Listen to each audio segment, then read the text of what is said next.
I'd like to talk to you about a movie that I watched once, Castaway with Tom Hanks. It's a really good movie.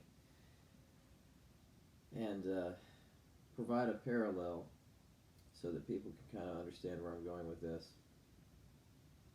In Castaway, Tom Hanks was a FedEx pilot, and he crashed somewhere near an island. I don't remember what the exact reasons were why he crashed, but that's really kind of irrelevant. The argument is that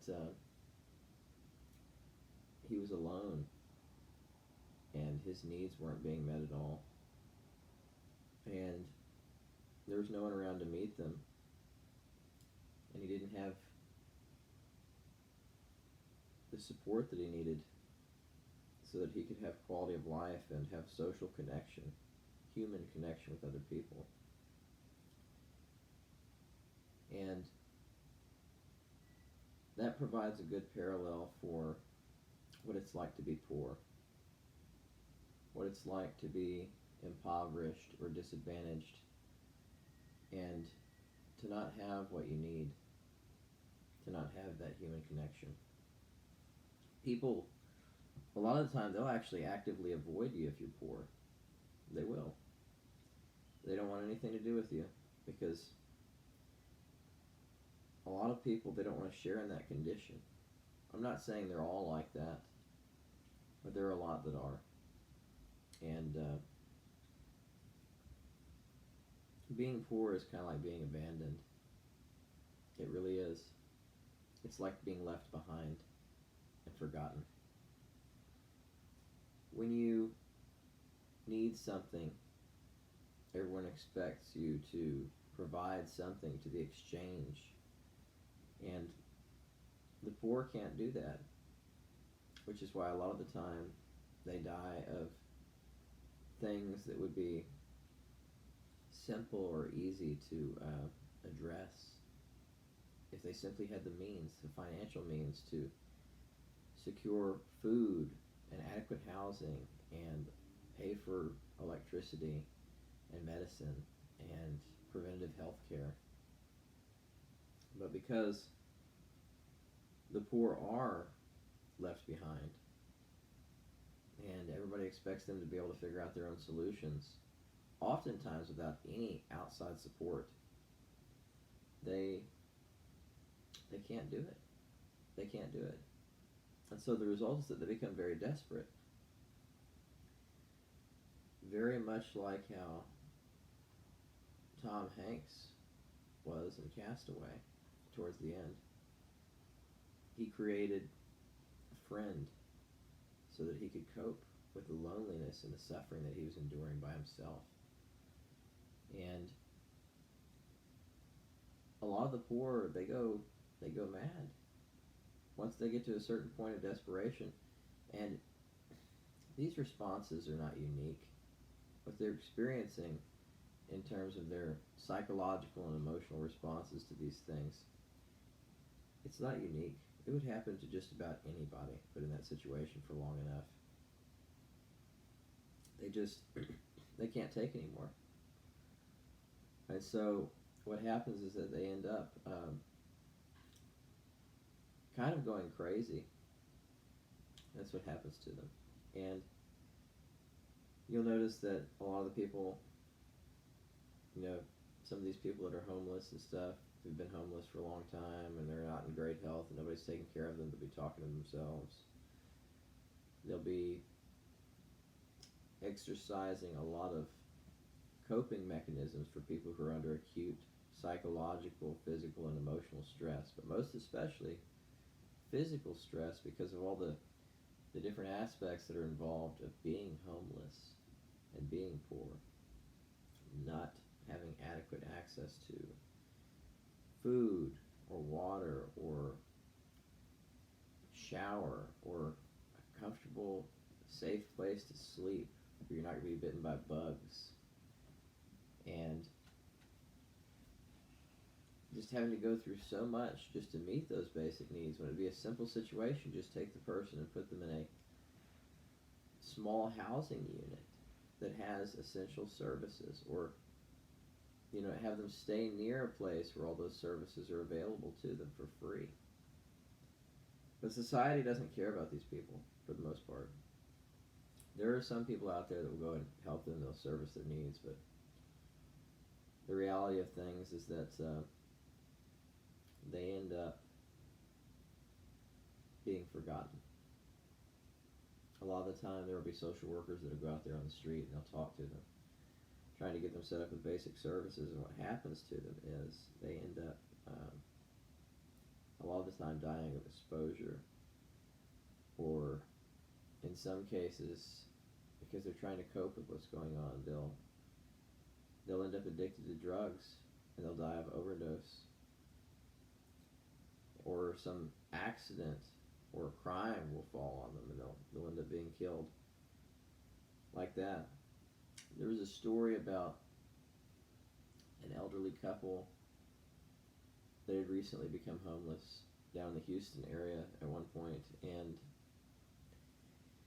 it's crazy because only days prior they had become homeless, and then this guy, he's driving his car along, I believe it was at one of the U-turn ramps under Highway 59, and something happened and there was an accident. He ended up jumping the curb and he ran over both of them and they died. They were killed. And it's like God took them so that they wouldn't be here to suffer anymore. And so they passed away almost immediately after becoming homeless. And I guess, maybe God saw that it was not going to get better for them. And that's what happens to a lot of the people who die prematurely. If their life is literally just going to hit a downward spiral, I suspect that he probably just takes them. If they reach a point where things are truly going to get bad for them and they don't get better.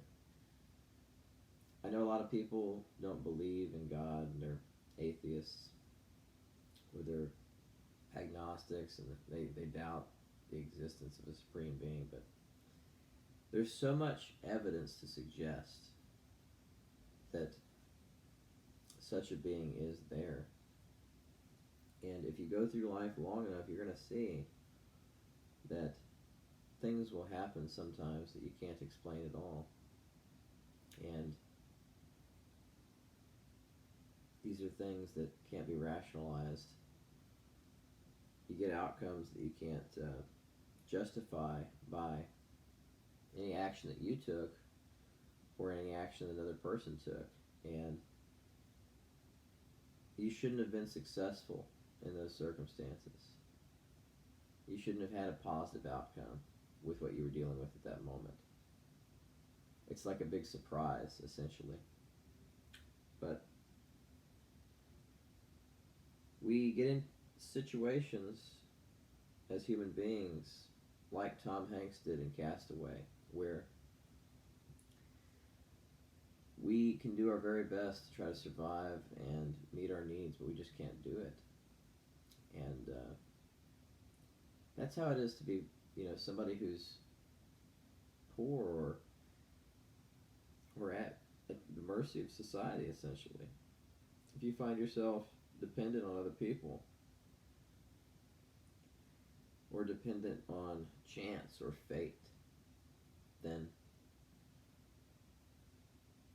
you know what it means to be vulnerable. Because that's how it is for the children, that's how it is for people who are living in a state of disadvantage. And most of what happens, the majority of the time, is that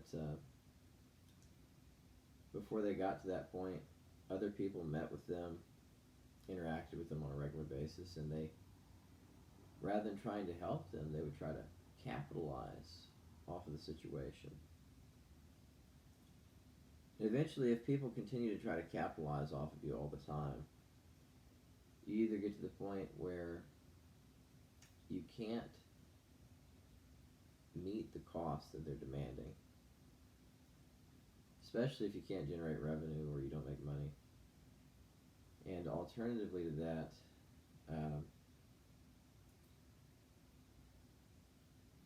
if you become successful, you may end up becoming one of those people that capitalizes off of what other people need.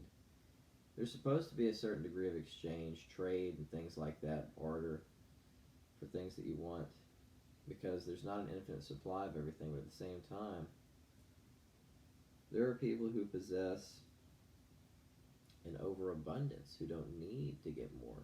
I mean, I'm not talking about like a small amount. I'm talking they have so much that they could never possibly use it. It's just impossible. There's no practical reason why they have as much as they do.